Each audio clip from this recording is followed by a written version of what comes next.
Parole du Seigneur du samedi de la 8e semaine du temps ordinaire.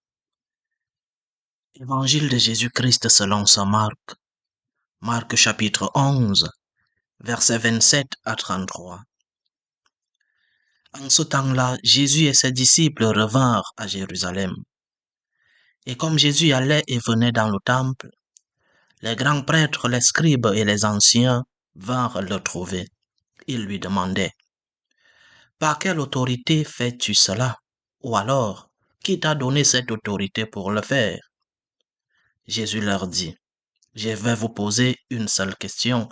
Répondez-moi et je vous dirai par quelle autorité je fais cela.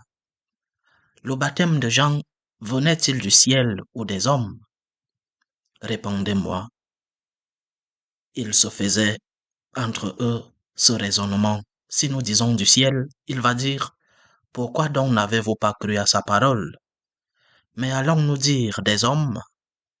Ils avaient peur de la foule, car tout le monde estimait que Jean était réellement un prophète. Ils répondent donc à Jésus: nous ne savons pas. Alors Jésus leur dit: moi, je ne vous dis pas non plus par quelle autorité je fais cela. Acclamons la parole de Dieu. La vie publique de Jésus-Christ est parsemée de confrontations avec les scribes et les anciens du peuple. Des confrontations qui ne cesseront de s'amplifier et qui conduiront à la mort de Jésus sur la croix.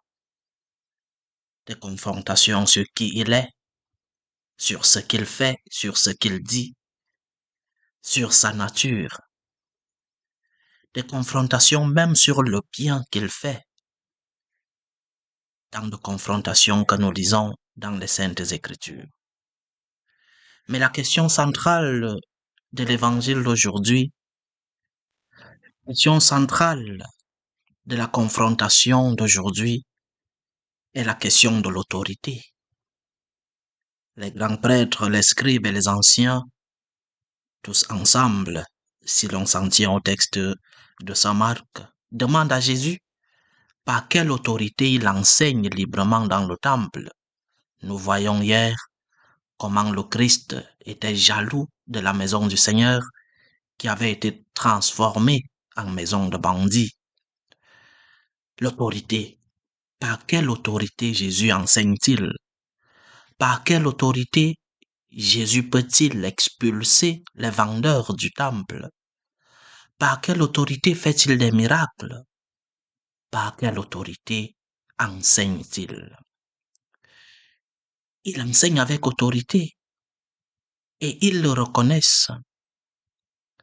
Par ailleurs, ils évitent d'avoir le peuple contre eux parce que c'est le peuple qui reconnaît l'autorité de notre Seigneur. Par quelle autorité?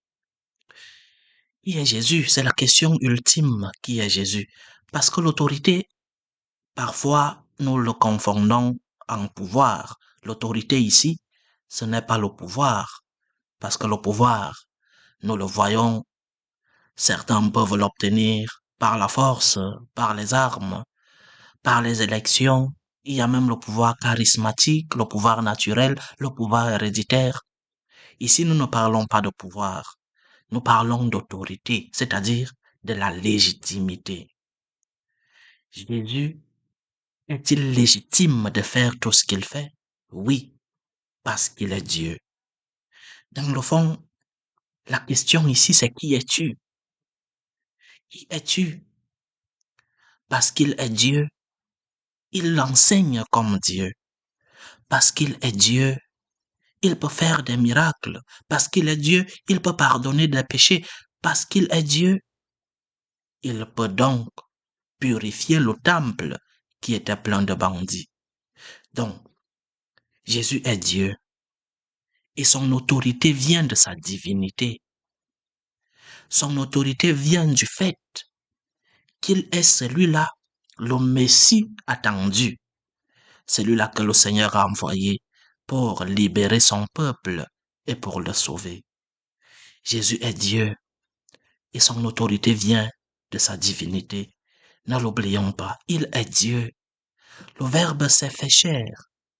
Le Christ Jésus, ayant la condition de Dieu, ne retint pas jalousement le rang qu'il égalait à Dieu. Il est Dieu. Il a donc une autorité divine. Et parce qu'il est Dieu, il peut enseigner comme Dieu. Parce qu'il est Dieu, il peut faire des miracles. Parce qu'il est Dieu, il pardonne les péchés. Parce qu'il est Dieu, il purifie les hommes. Il purifie le temple, la maison du Seigneur. Jésus-Christ est ton Dieu. Tu lui dois adoration, obéissance et, comme je disais hier, avoir avec lui une relation d'amour. Que le nom de Dieu soit glorifié en Jésus-Christ notre Seigneur. Que nous puissions dire à notre Seigneur, oui, tu es mon Dieu, purifie-moi Seigneur. Oui, tu es mon Dieu, devant toi, je me mets à genoux. Au nom du Père et du Fils et du Saint-Esprit. Amen.